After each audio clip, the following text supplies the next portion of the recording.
આવી જાય છે કે ફલાણો ક્યાંક મને હોદ્દો મળી જાય, એમ નથી મળતું ભાઈ. આ ભાજપમાં તો 7 ગરણીએ ગરાયા પછી કંઈક મળે છે.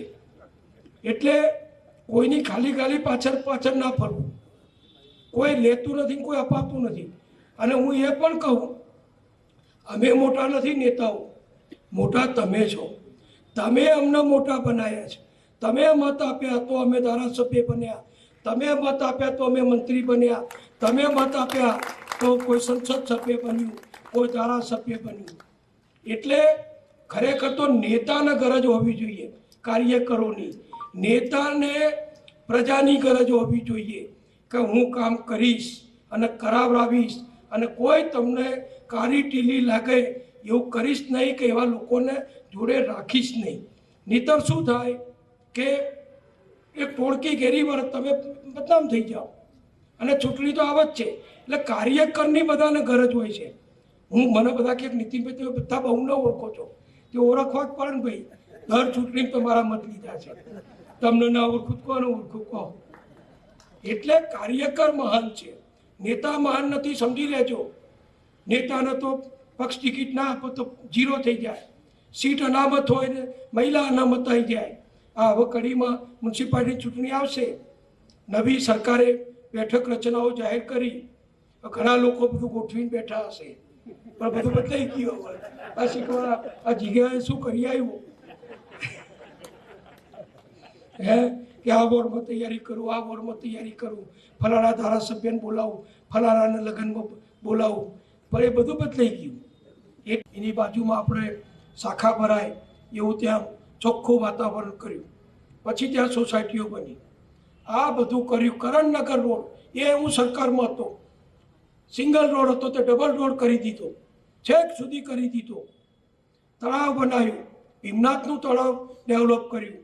આપણું આ કયું ભાઈ સાપર તળાવ, અત્યારે કણેતિયાનું તળાવ કહીએ છીએ, એ અત્યારે લગભગ કામ 90% પૂરું થવા આવ્યું છે. હરવા ફરવાની જગ્યા, ભીમનાથ તળાવની આજુબાજુ સુંદર બગીચો, લોકો સવારે 100-200 લોકો મોર્નિંગ વોકમાં આજે પણ સવારે ચાલવા જાય છે. આ હોલ આપણે બનાવ્યો, ચંપાબા ટાઉન હોલ, એ નગરપાલિકાએ બનાવ્યો. અરુણજી જેટલીજી એમના મેં વિનંતી કરી. હું સરકારમાં તો મારે એ કેન્દ્રના નાણામંત્રી, હું ગુજરાતનો નાણામંત્રી, અમારે મળવાનું થાય. એટલે કાકુભાઈ ભગત, આપણા પરિંદુ ભગત, આ ફોર્મ ભરાવા આવો છે ને બધાનું, એ અમારા ખાસ મિત્ર. મેં એમને કીધું કે અમને જેટલીજીની ગ્રાન્ટ અપાવ. આપણી પાસે તો બહુ પૈસા નહોતા નગરપાલિકા પાસે, તો એ વખતે 2012-13માં જેટલીજીએ આપણને 70 લાખ રૂપિયા કડી ચંપાબા ટાઉન હોલ માટે ફાળવ્યા. અને મેં મારી માતાનું નામ, બાનું નામ મેં નથી આપ્યું, મ્યુનિસિપાલિટી સભ્ય ઠરાવ કહીને આપ્યો. તો મેં કીધું એમને મફત નહીં, હું સસ્તો રાજકારણી, મફતિયો રાજકારણી નથી કે જે આવ્યો લઈ લો. એ વખતે મેં આગ્રહ કરી, મ્યુનિસિપાલિટીના સભ્યો હતા બધા, નામ નહીં દઉં, બધા આપણા જ હતા, મ્યુનિસિપાલિટી ભાજપની જ હતી. 11 લાખ રૂપિયા એ વખતે મેં ચંપાબા હોલનું નામકરણ કરવા 11 લાખ રૂપિયા આપ્યા છે. એક ભાઈ હતો આપણા મોહલ્લાનો, કડીના મોહલ્લાનો, એને આરટીઆઈ કરી કે નીતિનભાઈ મંત્રી છે એટલે મફતમાં નામ આપી દીધું. અને પણ મફતમાં નહીં આપ્યું, મફતમાં આપવાનો મારો હક હતો. કડીની 3 પેઢીઓથી સેવા કરીએ છીએ, મગનલાલ હોકરચંદ વખતથી. આ ભાગ્યોદય હોસ્પિટલ બન્યું. ભાગ્યોદય હોસ્પિટલમાં પણ માણેકલાલ સાહેબ, બબુ કાકા, વનમારીદાસ આ અસલ સ્થાપકો હતા, મારા પપ્પા બધા. એક તો જમીન હતી નહીં. એ વખતે ટ્રસ્ટીઓએ વિનંતી કરી મ્યુનિસિપાલિટીને કે મ્યુનિસિપાલિટીના બગીચામાં હાલનો જે સરદાર બાગ છે એની જમીન ઓછી કરી ભાગ્યોદય હોસ્પિટલ બનાવવા માટે મ્યુનિસિપાલિટી જમીન આપે.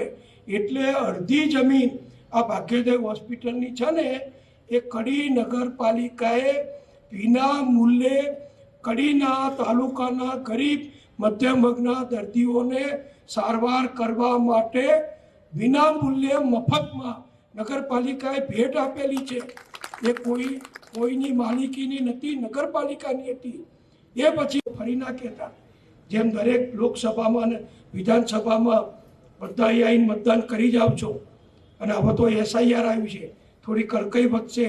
પેલું તમે મજા કરી આવતા હતા એ મજા ઓછી થશે કે બસ હવે મજામાં છે બધા, હવે મજા ઓછી થશે સમજી લેજો. એટલે પણ સારી રીતે કડી નગરપાલિકા જે અમે 1987-88થી મેં મારી સાથેના જૂના વડીલોએ પાયો ભાજપનો નાખ્યો છે. અને આખા ગુજરાતમાં કદાચ કોઈ નગરપાલિકા એવી નહીં હોય કે સળંગ આટલી બધી સીટો, અને એકવાર તો મુસલમાન વિસ્તાર સહિત આખી નગરપાલિકા આપણે બિનહરીફ બનાવી હતી, આખી નગરપાલિકા.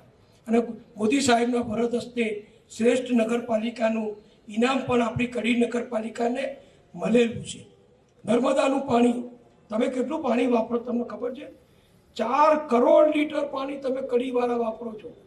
અને બિલમાં કેટલું આવે છે એ હું અહીં જાહેરમાં નહીં કહું. બહુ જ પાણી વાપરીએ છીએ આપણે.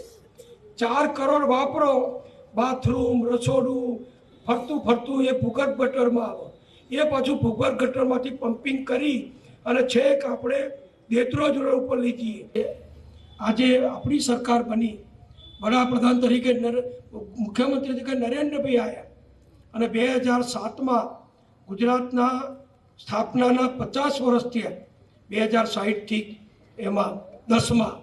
તો એ વખતે મોદી સાહેબે નિર્ણય કર્યો કે દરેક નગરપાલિકાઓને શહેરી વિકાસ યોજના અંતર્ગત ગુજરાત સરકાર ગ્રાન્ટ આપો. કોંગ્રેસના જમાનામાં 500 રૂપિયા એ વર્ષે નહોતા મળતા, એની સામે આપણી ભાજપની સરકારે વર્ષે 50 લાખ રૂપિયા કડી નગરપાલિકાને. અત્યારે તો એટલી બધી ગ્રાન્ટો આવે છે કે સભ્યોને ક્યાં વાપરવી એ સાચું કામ કરો તો, બાકી ક્યાં જતું રહે તો ભગવાન જાણે. કડીમાં હસશો નહીં, હું બેઠો ત્યાં સુધી ખોટું નહીં થાય. તાલુકા પંચાયતની હું કોઈ ખાતરી નથી આપતો, કારણ કે હું ત્યાં નથી બેઠો. કોણ બેઠું છે વહીવટમાં? પહેલાં વડાપ્રધાનો હતા, મનમોહનસિંહ આખી દુનિયાના અર્થશાસ્ત્રી હતા, ઇન્દિરા ગાંધી મોટા નેતા હતા, પણ કશું મળતું હતું આપણને ગુજરાતને? કોણ નેતાગીરી કરે છે, કોણ વહીવટ કરે છે, કોણ હોદ્દા ઉપર બેઠું છે, એ મહત્વનું હોય છે. આજે વડાપ્રધાન નરેન્દ્રભાઈ, જો રાજકારણ તો એવું છે ને કે નીતિનભાઈ કોની પાસે ઊભા રહ્યા છે, કોના જોડે વાત કરે છે, કોની જોડે નાસ્તો કરે છે.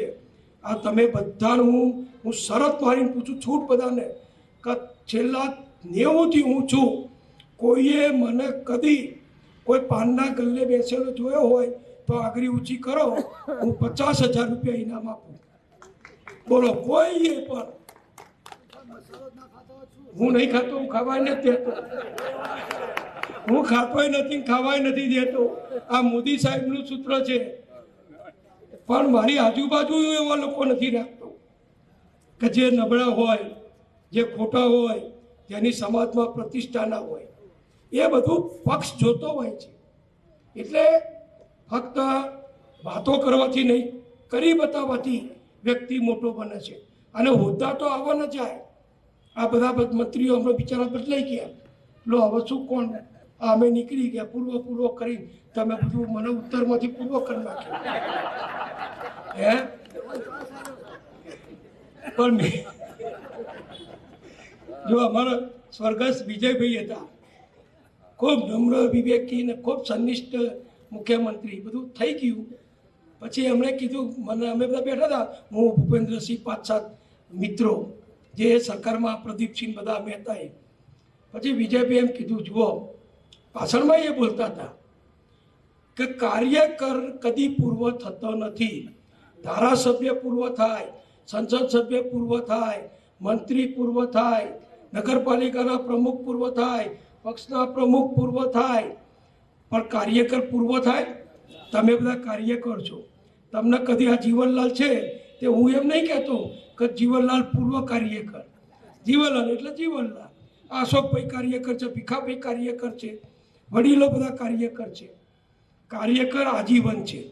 અને બીજી એક વાત કહું, કોઈ જાતની સલામતીની, આરોગ્યની, અનાજની, પાણીની, નર્મદાની ઊંચાઈ વધારવાની, PM જય યોજના, કોઈ બીમાર પડે, પહેલાં મને ખબર ધારાસભ્ય હતો, મારે રોજ થોકડો લઈ અને લેટર પેડ ગાડીમાં રાખવા પડતા હતા. કેમ? કે કોઈક આવકમાં મારા દાદાને સિવિલમાં દાખલ કર્યા છે, ફ્રેક્ચર થયું છે. હવે એ જમાના 1000 રૂપિયાનું બિલ નહોતું આવતું, પણ 1000 રૂપિયા લોકો પાસે નહોતા. એટલે અમે ધારાસભ્ય તરીકે ભલામણ લખી આપીએ કે આ ભાઈ અમારા કડીના આવ્યા છે, મફત સારવાર કરવા વિનંતી. આવા તો 2000 લેટર પેડ આખા ચોપડા મારા આ મફત સારવારમાં પતી ગયા છે. આવકનો દાખલો લેવા આવે લોકો, જાતિનો દાખલો લેવા આવે.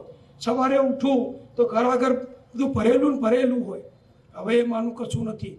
મોદી સાહેબે ગુજરાતમાં કેન્દ્રમાં જે આપણી ભાજપ સરકારે જે મહત્વના આયોજનો કર્યા કે 10 લાખ રૂપિયા સુધીની સારવાર કોઈ પણ ગરીબ મધ્યમ વર્ગના માણસને, અને હવે તો 70 વર્ષની ઉપરના સિનિયર સિટીઝનને 10 લાખ રૂપિયા સુધીની સારવાર વિના મૂલ્યે સરકારના ખર્ચે મળે.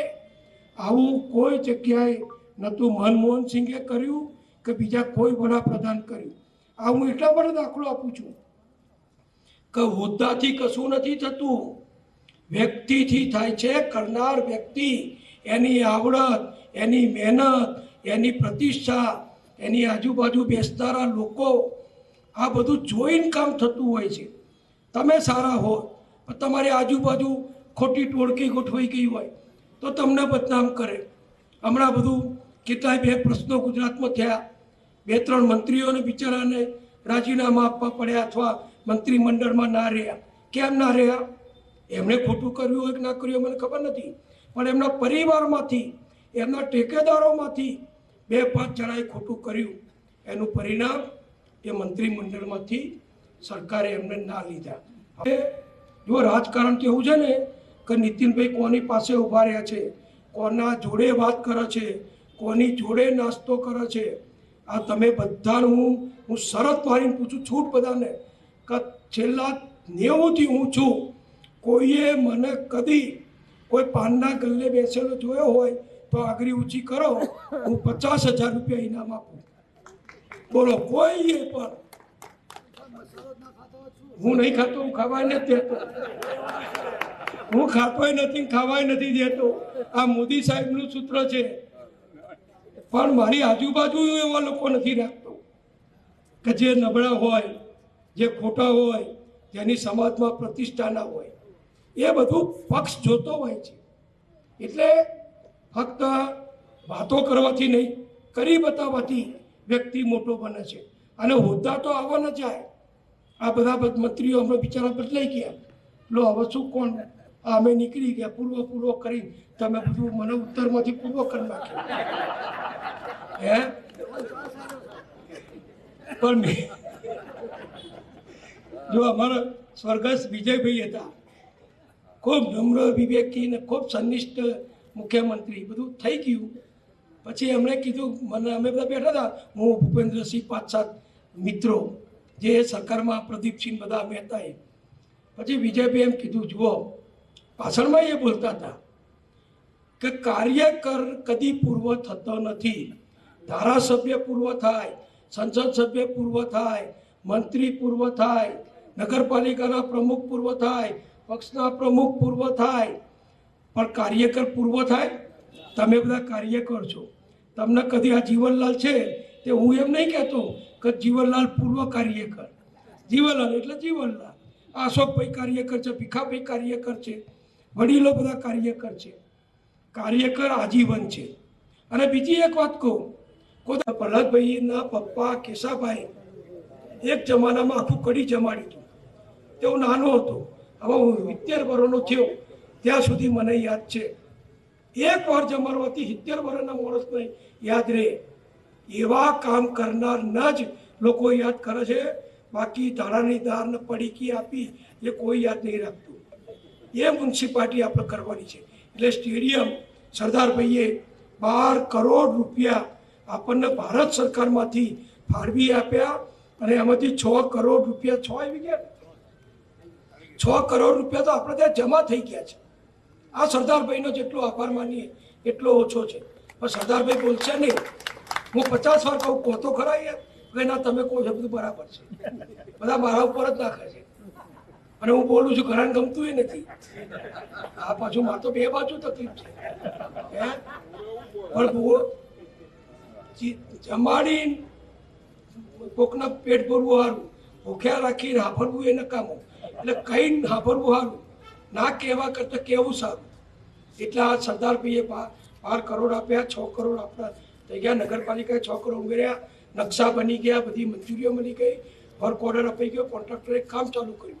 અને 2 વર્ષની અંદર આપણે ત્યાં ક્રિકેટ સ્ટેડિયમ કાર્યબંધ થશે.